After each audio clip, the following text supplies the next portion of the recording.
சென்னை கொளத்தூர் சட்டமன்ற தொகுதிக்குட்பட்ட பெரவள்ளூர் பகுதியில் பாஜக சார்பில் என் மண் என் மக்கள் யாத்திரை மற்றும் பொதுக்கூட்ட நிகழ்ச்சியில் பாஜக தலைவர் அண்ணாமலை பேசி வருகிறார். அதனை பார்க்கலாம். உறுப்பினர் அன்னைக்கு நமக்கு வேணும். தண்ணி பிரச்சனையை தீர்க்கணும், அடிப்படை கட்டமைப்புகளை கொண்டு வர வேண்டும், சாமானிய மக்களை மையப்படுத்தி ஆட்சி இருக்கணும். நம்முடைய ஆட்சியில் மோடி அவர்கள் உறுதியாக இருக்கின்றார்கள்.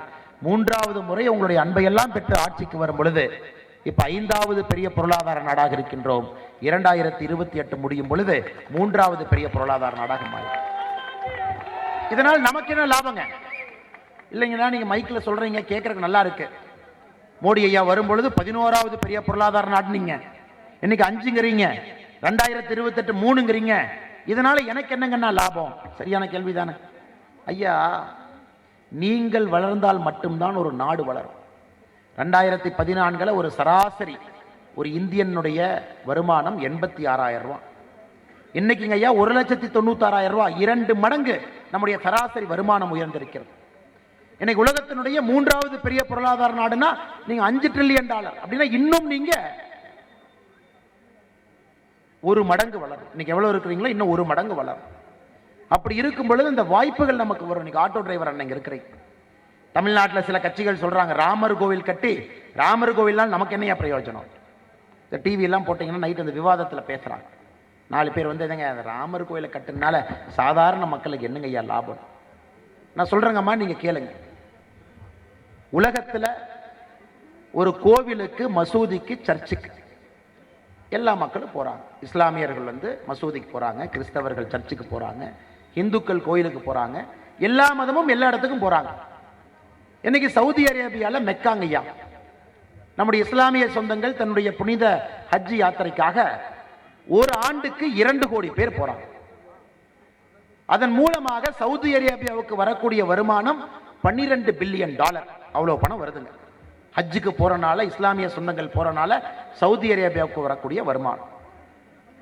கிறிஸ்தவ நண்பர்கள் வேட்டிக்கனுக்கு போறாங்க, போப்ப பார்க்க. போன ஆண்டு 80 லட்சம் பேர் போனாங்க ஐயா ஒரே ஆண்டுல. வேட்டிக்கனுக்கு வந்த வருமானம் $315 மில்லியன், அமெரிக்க ரூபாயில சொல்றாங்க. திருப்பதிக்கு 2.5 கோடி பேர் போனாங்க. போன ஆண்டு திருப்பதிக்கு வந்த வருமானம் 1200 கோடி. அடுத்த ஆண்டு ஸ்டேட் பேங்க் ஆஃப் இந்தியா அவங்களுடைய ரிசர்ச் ரிப்போர்ட் சொல்லுதுங்க, அயோத்தியாவுக்கு 5 கோடி பேர் செல்வார். 5 கோடி பேர், 5 கோடி பேர் போறாங்க. பரவாயில்லைங்கன்னா சாமி கும்பிடுறாங்க, அதனால நமக்கு என்ன லாபம்? இந்த 5 கோடி பேர் அயோத்தியாவுக்கு போறனால உத்தரப்பிரதேசத்திற்கு அதன் மூலமாக வரக்கூடிய வருமானம் 4 லட்சம் கோடி. நல்லா யோசிச்சு. தமிழக அரசினுடைய நம்முடைய பட்ஜெட் 3 லட்சம் கோடிங்க. நம்முடைய பட்ஜெட் 3 லட்சம் கோடி. அடுத்த ஆண்டு அயோத்தியாவுக்கு செல்லக்கூடிய 5 கோடி சகோதர சகோதரிகள் அங்கே ஏற்படுத்தக்கூடிய பொருளாதாரம் மட்டுமே இத்தனை லட்சம் கோடி. இதுல ஹோட்டல் வச்சிருக்கிறவங்க, ஆட்டோ ஓட்டுற சகோதர சகோதரி, பூ விற்கிற அக்கா, எல்லோரும் சேர்ந்துதான் இந்த 4 லட்சம் கோடி பணம். எல்லோருக்கும் சேர்ந்து பொருளாதாரம் 4 லட்சம் கோடி ரூபாய் அயோத்தியா உருவாக்க போகுது. உத்தரப்பிரதேச அரசுக்கு இதன் மூலமாக வரக்கூடிய அரசுக்கு வரக்கூடிய வருமானம் 25,000 கோடி டாக்ஸ் மூலமா. பாருங்க, ஒரு கோவில். இன்னைக்கு தமிழ்நாட்டில் எத்தனை கோவில் இருக்கு? வேளாங்கண்ணி சர்ச் இருக்கு, எத்தனை இஸ்லாமிய மசூதி இருக்கு, எத்தனை முக்கியமான தர்கா இருக்கு. நாகூர் தர்கால இருந்து எவ்வளவு இருக்குங்க ஐயா? இவங்க இதை எல்லாம் ஒன்னா இணைச்சாவே போதும், சாதாரணமா 3 லட்சம் கோடி ரூபாய் வருமானத்தை கொண்டு வரலாம். ஒரே ஒரு கோயில் உத்தரப்பிரதேசத்தில், அயோத்தியா கோவில், குழந்தை ராமர்னுடைய கோவில் 4 லட்சம் கோடி ரூபாய் வருமானத்தை அடுத்த ஆண்டு ஈட்டப்போம். இவங்க வேலையும் செய்ய மாட்டானுங்க, வேலை செய்யறவங்களே விட மாட்டாங்க. இந்து நண்பர்களுக்கு, இந்துக்களுக்கு பஞ்சபூத ஸ்தலங்கள்ல முக்கியமான ஸ்தலங்கள் இங்க இருக்கு. 1000 ஆண்டுகளுக்கு மேல பழமையான கோவில் தமிழகத்தில் மட்டுமே 700க்கும் மேற்பட்ட கோவில் இருக்கு. கிறிஸ்தவ நண்பர்களுக்கு வேளாங்கண்ணியிலிருந்து எத்தனையோ ஆலயங்கள் இருக்கு. இஸ்லாமிய நண்பர்களுக்கு இருக்கு. இன்னைக்கு பாரதிய ஜனதா கட்சி எதற்காக HRNC வேண்டான்னு சொல்றாங்க ஐயா? இவ்வளவு வருமானம் வரக்கூடியதை உண்டியல் இருக்கிற 100 ரூபா மேல ஆசைப்பட்டு இந்த வருமானத்தை எல்லாம் இழந்து கொண்டிருக்கின்றோம். அந்த உண்டியலை யாரு தூக்கலாங்கிறதான் கண் அங்க இருக்கு. ஐயா, இன்னைக்கு உத்தரப்பிரதேசல அயோத்தியா கோவில் நமக்கு வழிகாட்டுகிறது. மத நம்பிக்கை ஒரு பக்கம், அதன் மூலமாக வரக்கூடிய பொருளாதாரம் ஒரு பக்கம், அதன் மூலமாக வரக்கூடிய முன்னேற்றம் ஒரு பக்கம். உலக நாடுகள் அப்படி யோசிச்சுட்டு இருக்கிறாங்க. ஐயா, நாம கடன் வாங்கிட்டு இருக்கோம். திமுக வந்த பிறகு கடந்த 2.5 வருஷத்துல 32 மாசத்துல 2,69,000 கோடி கடன் வாங்கி, இன்னைக்கு மொத்த கடன் 8,23,000 கோடி. இந்தியாவிலே அதிகமாக கடன் வாங்கிய மாநிலம் நாம். திமுக மட்டுமே 2,69,000 கோடி கடன் வாங்கியிருக்கான். எப்படி குழந்தைகளுக்கு நல்ல பள்ளிக்கூடம் கட்ட முடியுங்க? ஏன் செவிலியர்கள் போராடுறாங்க? ஏன் பகுதி நேர ஆசிரியர்கள் போராடுறாங்க?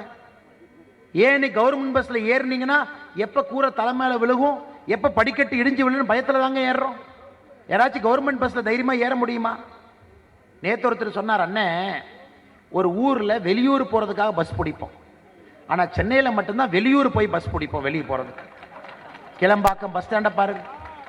அதாவது வெளியே போறதுக்கு வெளியூர் போறதுக்கு பஸ் பிடிப்போம், ஆனா சென்னைக்காரங்க நாம வெளியூர்ல போய் பஸ் பிடிச்சு வெளியே போவோம். எதுக்கு? நல்லா தாங்க கோயம்பேடு இருந்தது, என்னங்க பிரச்சனை? அதை போய் ஒரு பஸ் ஸ்டாண்டை ஓப்பன் பண்ணி அங்கே எந்த வசதி இல்லாமல் கொடுமையாக மக்களை கொடூரமாக, மக்கள் மீது எந்த நம்பிக்கை இல்லாமல் எத்தனை பிரச்சனை பாருங்க.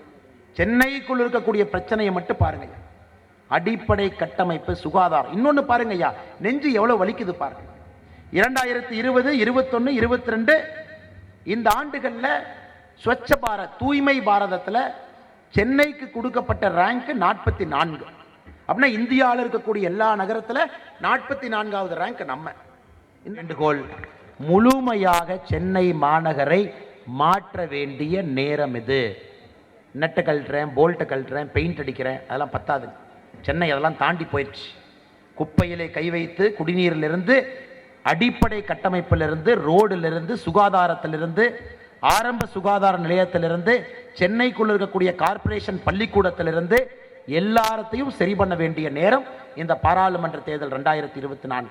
இன்னைக்கு பாருங்க ஐயா, நான் சில திட்டங்கள் படிக்கிறேன். இன்னைக்கு உங்களுக்கே ஆச்சரியமா இருக்கும், இந்த திட்டங்கள்லாம் நமக்கு வந்திருக்கான். இன்னைக்கு மத்திய அரசு, குறிப்பாக நம்முடைய அமைப்பு சாரா தொழிலாளர்கள் யார் இருக்கிறாங்க, கட்டடத்தில் கூலி வேலை செய்கிறவங்க, மேஸ்திரி, எல்லாம் அமைப்பு சாரா தொழிலாளர்கள் அப்படிங்கிறவங்க. இன்னைக்கு நம்முடைய மோடி ஐயா அமைப்பு சாரா தொழிலாளர்களுக்கு பென்ஷன் கொடுக்குறாங்க. பென்ஷன் 60 வயசு ஆயிடுச்சுன்னா மாசம் 3000 ரூபாய் பென்ஷன். அண்ணே, நான் என்னண்ணே, நான் வந்து காரச்சட்டியில் நான் கார வேலை செஞ்சுட்டு இருக்கிறேனே, ஒரு அப்பார்ட்மெண்ட்டில் வேலை செய்கிறேன், எனக்கு பென்ஷனா? ஆமாம், பென்ஷனுங்க ஐயா. அமைப்பு சாரா தொழிலாளர்களுக்கு பென்ஷனு. அதற்கு மாசத்துக்குங்க ஐயா, யாருக்கு பென்ஷன் வேண்டுமோ ஒரு மாசத்துக்கு 18 வயசுலேருந்து 40 வயசுக்குள்ளே நீங்கள் ப்ரீமியம் கட்டணும். அதற்கான பணத்தை மாதம் மாதம் கட்டிக்கிட்டே வரணும். 55 ரூபா 18 வயசாக இருந்தால் மாதம் 55 ரூபா கட்டணும். உங்களுக்கு 40 வயசாக இருந்தால் மாதம் 200 ரூபா கட்டணும். 55 ரூபாயிலிருந்து 200 ரூபாய்க்குள்ளே மாதம் மாதம் பணத்தை கட்டிக்கிட்டு வந்தீங்கன்னா உங்களுடைய 60வது பிறந்த நாளிலிருந்து தொடர்ச்சியாக 3000 ரூபாய் உங்களுடைய வங்கி கணக்குக்கு பென்ஷனாக வந்துடும். சென்னை கொளத்தூர் சட்டமன்ற தொகுதிக்குட்பட்ட பெரவள்ளூர் பகுதியில் பாஜக சார்பில் என் மண் என் மக்கள் யாத்திரை மற்றும் பொதுக்கூட்ட நிகழ்ச்சியில் பாஜக மாநில தலைவர் திரு அண்ணாமலை பேசிய காட்சிகளை நாம் பார்த்தோம். செய்திகளை உடனுக்குடன் தெரிந்து கொள்ள உடனே சப்ஸ்கிரைப் பண்ணுங்க.